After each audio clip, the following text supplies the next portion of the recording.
Hi everyone. I hope everybody's doing good. I get to do the fun part of the interactive exercise, so I hope you enjoy. First off, if you could go to menti.com and use the code that you see here, which is 19618. That's 19618.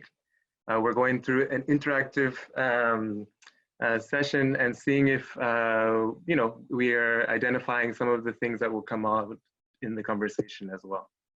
So I'll just wait 30 more seconds maybe. I think you guys are all pretty quick. Again, the code is on the screen if you can see it.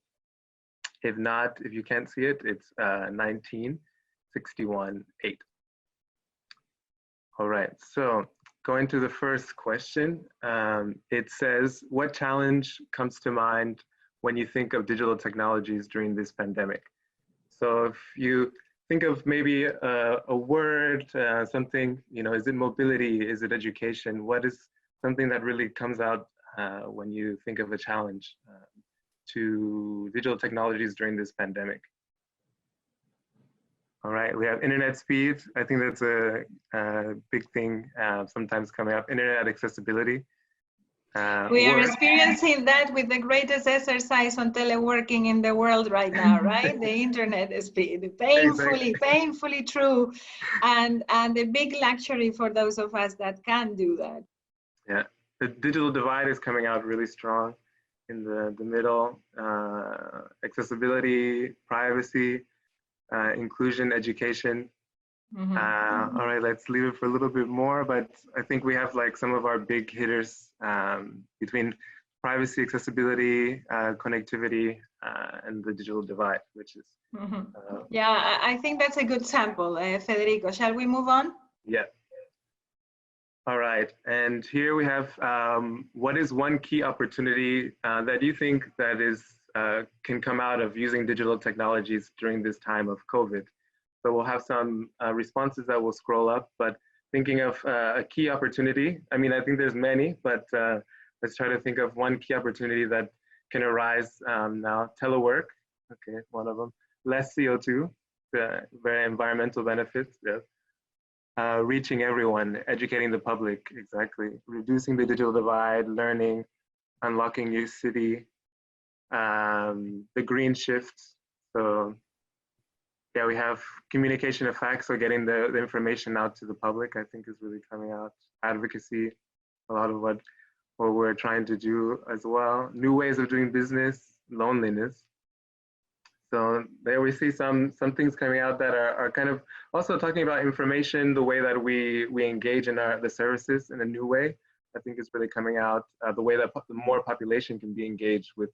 Yeah, I think we see also opportunities in some of the responses, the way that we would like to be using the lessons here.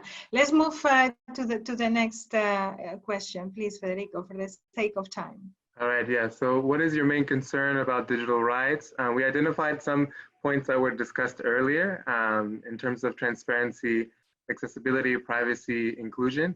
And the bar moving up and down is indicative of the amount of people selecting that answer. So we have privacy coming up really high, and inclusion. Maybe we'll leave it for just 15, 20 more seconds. So privacy and inclusion, big. We have accessibility and transparency close next to there. All right. If it's okay, I'll maybe move on to the last question. And so the last one is from 1 to 5, 1 being the least, no increased demand, and 5 being the highest. Has there been an increased demand for digital technologies during this crisis?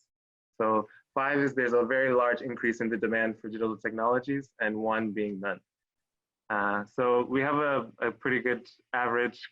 It seems like a lot more, there's a big demand. Yeah, I mean, obviously what we had in mind when we were thinking about this question is not the general broad questions on how you are dealing with your family. I am on my own in Barcelona. My husband is in the Netherlands, and we are using new technologies much more now. But it's narrowing it a little bit down to the experience of cities from your professional perspective. So I hope, I guess that the answer would be very similar if you approach it that way as well. So of course, very high demand of the use of new technologies in service provision as well. And what we need to wonder in this session is, are we ready to deliver? Federico, is that all you wanted to share with us?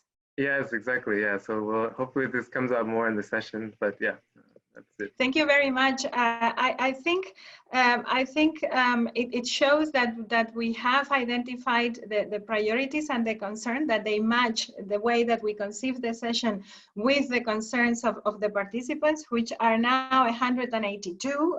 So a lot of people joining this discussion, and a lot of people joining the Mentimeter. You, the high-tech guys, are the ones that are using the Mentimeter most.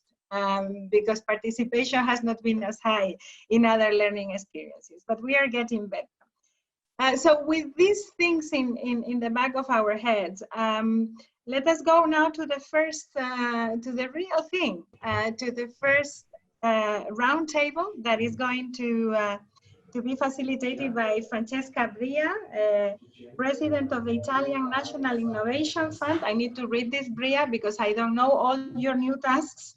And Senior Advisor of UN Habitat Flagship Program, People-Centered Smart Cities. That's a mouthful, but you also had another life, and you were commissioner here in Barcelona, and that's how you were one of the thinkers and founders of the coalition. It's a great pleasure to see you. Again. I wish it was under better circumstances, but it's still very relevant for this very important topic that brought us together. Francesca, some thoughts before you start facilitating the round table. We have heard a lot already, but some framing questions before we start sharing the experiences. And please bear in mind, we are a little bit late already, but I wish you all the best with moderation. It's a great pleasure to have you